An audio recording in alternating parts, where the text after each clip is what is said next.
Locked On Podcast Network presents Locked On Sports Today.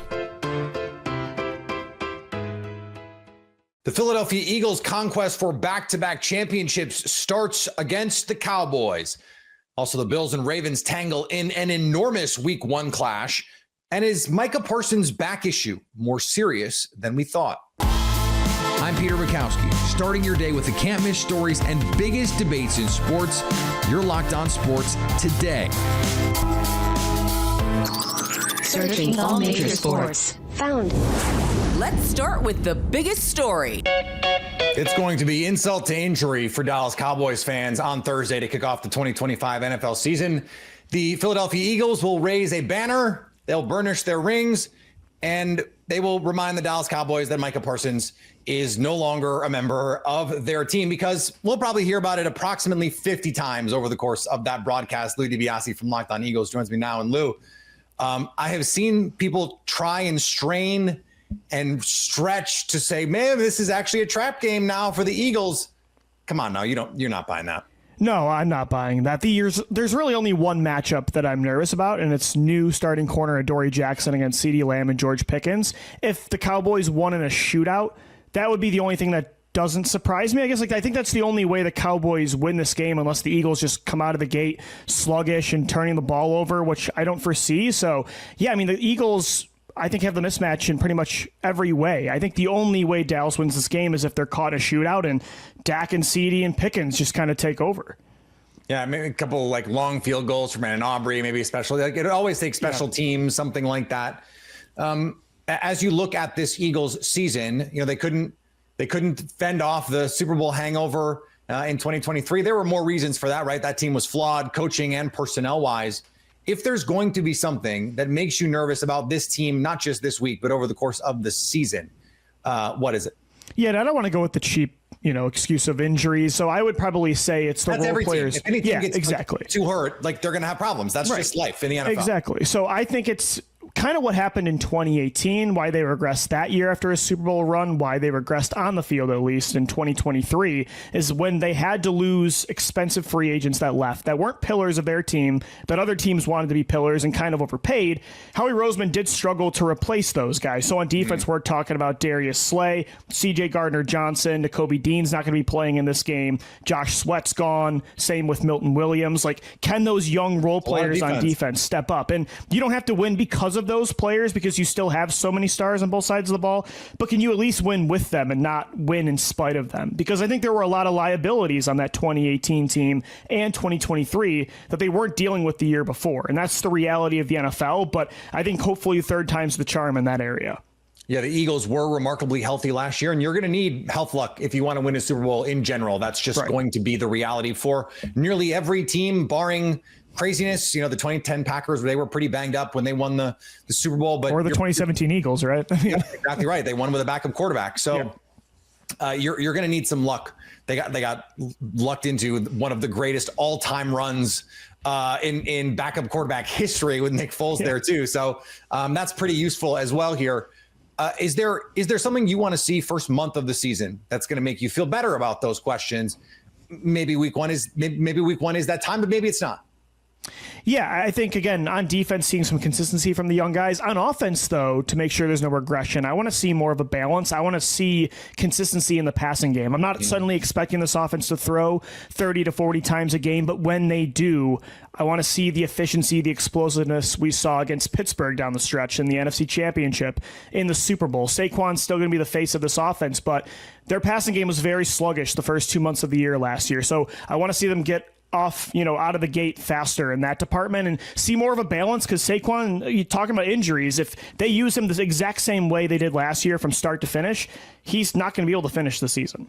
Yeah, we've seen running backs that handle the kind of workload he did last year usually have either a major dip in workload the next year, or they get hurt, or both. And your workload dips because you get hurt. So it's just a hard thing to do in the NFL. That brings us to one of the underrated losses of the offseason, and that is Kellen Moore, who is now the coach in New Orleans. And if anyone knows the value of an offensive coordinator, it should be Eagles fans, because part of the reason that offense was not as consistent as you wanted it in 2023 was they had issues in the coaching department. So what have you seen there so far? What is the vibes right now with the new offense in Philly? I think players like Kevin Patullo, and Patullo's been there from the start of the Nick Sirianni era in 2021. I'm again skeptical because the Eagles, like you said, in 2023, in 2018 when they lost Frank Reich as well, right, that turnover normally has hurt the Eagles and has been a reason they've regressed. But Patullo's been there for a long time. I think this offense is just so talented now that it's more of a player-led offense. It's not very complicated. A Jalen Hurts offense normally is going to look kind of the same every year, regardless of coordinators too. So I think as long as Patullo's not just doing some crazy head-scratching things. That was true in 2023, though, too, Lou, right? Yeah, I agree. I think, though, that team had a lot of issues that weren't just on play calling. But Brian Johnson and Nick Sirianni, we also didn't know who the play caller was. There were too many cooks in the kitchen. That's so right. I think, yeah, so we'll see what happens. But I think inside the building, people are big fans of Patullo, which makes me feel a little more confident. You can stay up to date all year on the Philadelphia Eagles by subscribing to Locked On Sports Today and Locked On Eagles on YouTube or your favorite podcast app. You're Locked On Sports Today. Coming up, the Bills and Ravens have a huge season opener. Before we get to that, Vanderbilt is suing the NCAA. The NFL season is almost here, and FanDuel is making sure you're ready for kickoff with a can't-miss offer. Right now, new customers can bet just $5, and if your bet wins, you'll get $300 in bonus bets to use across the app. I love using FanDuel because it fits however you like to bet. Player props, building a same-game parlay, or even jumping in live as the action unfolds. It's quick, easy, and the best way to add a little more energy to Sunday. So, are you ready to play? Download the FanDuel app now by visiting FanDuel.com to get started. That's FanDuel.com to place your first $5 bet. Vanderbilt football is making headlines off the field. Linebacker Langston Patterson is part of a group of 10 athletes suing the NCAA, arguing players should be allowed to compete in games for all 5 years they're on campus instead of the current 4. The NCAA says its rules are in place to preserve the student part of student athlete, but the player's attorney counters that making guys sit a season does nothing to help graduation rates. With other recent lawsuits chipping away at NCAA limits, this one, filed as a class action, could have ripple effects across every Division I program. College football, whether we like it or not, is becoming less and less like the sport we used to know and more like another professional football league. And speaking of New York, the Mets are looking to complete a series sweep of the Tigers. The Mets offense cannot be stopped right now. This is the best offense in the sport since August 1st. Look at any number. WRC plus, number 1. Home runs, number 2 to only the Yankees. Average inside the top 3. On base percentage, the top of the league. Slugging percentage, the top of the league. It's Juan Soto. It's Pete Alonso. It's Francisco Lindor. It's Jeff McNeil. We can go through every single member of this lineup right now. They are contributing. They've scored 22 runs in their last 10 games. And boy, is it making it a lot easier for the Mets to deal with their starting pitching concerns when they know they have this type of offense behind them. And the Yankees got the best of the Astros. Well, this one probably requires a few El Tiempo margaritas after the result the Astros didn't want. Hello, I'm H-Town Wheelhouse here with Locked On Astros. And let me tell you, this game was drunk from the beginning. The Framber Valdez meltdown, the Framber Valdez being shooed away from Cesar Salazar, then the next pitch he throws gives up a grand slam, and then crosses up Cesar Salazar and hits him, almost looks intentional. What's going on with Framber Valdez? I'm not going to ask what's going on with this offense because we know it's incredibly inconsistent. They showed last night what they could do, but usually when they face top pitchers, they've done pretty well this year. They've handled good pitchers with good offense, and tonight there was nothing. So the Astros are thankful that the Mariners lost, but the Rangers keep winning. Are the Rangers going to flip the script to who is chasing the Houston Astros? Stay tuned into Locked On Astros. Eric and I got you covered no matter what happens. The Astros lose game 1. They look to take the next 2 to hopefully win the series. We'll see. Maybe not. The Baltimore Ravens and Buffalo Bills each facing the paradox that nothing they do matters until January, and yet they really need to win week 1 because it's against another AFC contender. They're playing each other. Kevin Ostreicher from Locked On Ravens joins me now. And Kevin, we've seen this matchup in the playoffs a couple times over the last few years. Lamar Jackson, Josh Allen have been tied at the hip the last few seasons. What do you think will decide this game on Sunday? By the way, national television, all the good stuff. Yeah, I think for me, Baltimore's just, it's crazy to say, they need to play their game. That's been the name of the game for them. And what I mean by that is, I think dominate on the ground early, use Derrick Henry to your advantage. I think work play action off of that. The Bills are going to be missing a couple of defenders who are going to be suspended for the first handful of games of the season.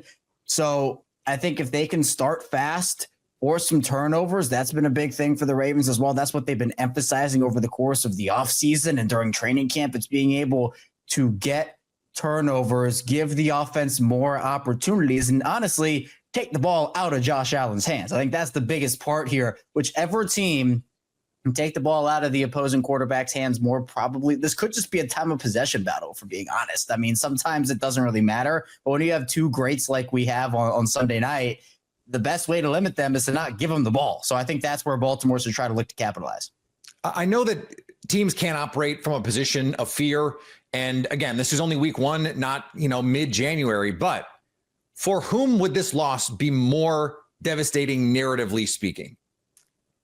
I would probably say Baltimore, more specifically Lamar Jackson, just because of the narratives already surrounding him. I mean, for Josh, we know that the playoff stats have been better than Lamar's, and obviously both quarterbacks have not been able to get over the Kansas City Chiefs hump that they need to get over. Yep. But I mean, Patrick Mahomes size obstacle. Yes, I mean, seriously, I just think that for Lamar, the narratives surrounding him are much louder than Josh right now. And obviously Josh coming off the MVP season, both players deserving. Josh obviously gets the award last year, but I think for the Ravens, the fake pressure, I think, is on Lamar Jackson. The real pressure, I believe, is on John Harbaugh this year for the Ravens, where, the Ravens have a third-year offensive coordinator, a second-year defensive coordinator. They've had a decent amount of roster turnover over the last handful of seasons, not quite this offseason, but a couple years prior. If they don't start fast, if they don't get good seeding, if that causes them to lose in the playoffs again, like a wild card or divisional round exit, I mean, where do you turn if you're Baltimore? Lamar's going to be 29 by the time the season's over. And by no stretch does that mean he's done. I mean, he still has a long way to go in his career. But John Harbaugh, I don't think there's any shield. There's no Greg Roman anymore, right? That's over. There are a lot of other things that the Ravens have tried to fix. I'm not saying John Harbaugh's a bad coach. There'd be 25 teams lining up out the door to go and get John Harbaugh. But sometimes change of scenery is just needed for all parties. And so I'm not saying it's going to happen. Harbaugh has won a Super Bowl. He's proven he can do it. But, of course, I think that for narratives, people will run with Lamar Jackson. It's honestly a pretty lose-lose scenario, Peter, for being honest, for the Ravens, because of the fact that if they win games in the regular season, it's not the playoffs. It's not the playoffs. Right. And then if they lose, it's, we told you.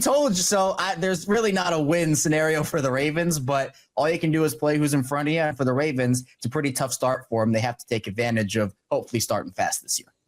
All right. So I did not think we would get to hot seat John Harbaugh this early. But look, I don't think that's crazy. I think, Kevin, I asked you that question 2 years ago. I said, at what point does John Harbaugh have to show something in the postseason? There were some bad losses in there, and frankly, some losses that Baltimore never should have countenanced in the postseason. Not that they should have fired him before, but they were bad. And it was at a different time in the build of that team. This arc is now, and if you're Baltimore, don't you have to start worrying about missing your window? At some point, you have to, and I think with the way that this roster is structured, I think Kyle Hamilton put it best: when you have 8, you always have a shot, right? You always have a chance to win. But rosters like this don't come around very often. I mean, you just look up and down the roster here. Your running back position with Derrick Henry, Justice Hill, and Keaton Mitchell. Your tight ends with Mark Andrews, Isaiah Likely, and Charlie Kohler. You have a secondary with Marlon Humphrey, Kyle Hamilton, Malachi Starks, Nate Wiggins, someone you know very well, and Jair Alexander is now in Baltimore. I mean, you are just stacked up and down. And a lot of that is because they have a lot of guys on rookie contracts still. And the Ravens are good at maneuvering the cap. They're good at figuring things out. But Eric DeCosta has admitted that they're not going to be able to keep everybody. Guys are going to leave. Everybody in Baltimore presumes this will be Mark Andrews last season. with the Ravens. They will choose Isaiah Likely over him because it's kind of hard to have 2 top 10 paid tight ends in the NFL on one roster. They have to figure out what to do with guys like Travis Jones and obviously Lamar Jackson, who they're not letting leave, but he has a $70 million cap hit next year. They have to get that down. So at the end of the day, this roster is not going to look the same next year. It doesn't mean that they're not going to be able to win championships beyond this season. They have shots. But I think this is the year that there's going to be a ton of pressure on them to get the job done because this is a once-in-a-lifetime roster, I think, for this Ravens team. Stay up to date all year on the Baltimore Ravens by subscribing to Locked On Sports Today and Locked On Ravens on your favorite podcast app and on YouTube. Coming up, how worried should the Packers be about Micah Parsons? Not long after Micah Parsons was traded to the Packers, we learned of a back injury that might keep him out of the Green Bay season opener versus the Lions. Should Packer fans be worried? Locked On NFL host Tyler Rowland says no. But yeah, I don't know that I have tons of buyer's remorse here from the Packers. You still added a generational talent to your roster that makes you as everyone talked about the last few days, a bona fide Super Bowl contender, right? Like they're in that conversation now. They were sort of on the fringe of that, and now they're directly in it because of him being added to the roster. I guess it depends on what this thing looks like as the season plays out, like later on in his career, like maybe later on in this deal. I don't know that I've seen anything yet from the national reporting that's out there. And obviously neither of us are doctors, so we don't know how serious of an injury. I know like back and spine stuff can be very alarming when it has to do with like the discs in your spine. Like that's always concerning. But is this something that like he can have surgery for at some point and be fine? Is it something where he just needs to kind of like have a pain tolerance thing? I guess it's something we have to kind of watch and monitor. But do I think that this means that the Packers lost the trade or anything like that? No. I still am resigned to the idea that the like one team's getting a generational talent that you don't really want to ever give away. And the other team is going to try to replace that generational talent. Easier said than done with 2 first-round picks. So we'll see what it looks like, but I'm not overly concerned about the back issue at this point, unless it becomes something more, I guess. Anytime you hear back injury, you're worried. But this is not your normal back injury. This is not a disc problem. It's not a structural problem. It is, in a oddity in some ways, a ligament problem. My understanding of the injury is it's eminently treatable. Micah Parsons had an MRI in Dallas because the Cowboys were saying you're healthy enough to play, and he was saying he wasn't. Then he went to California to see another specialist, and then the Packers traded for him. Our assumption was going to California was part of a strategy by Micah Parsons to insist he was not healthy. And so that the Cowboys, if they could not get a contract done, would have to continue to pay him while he sat out, really negotiating this contract.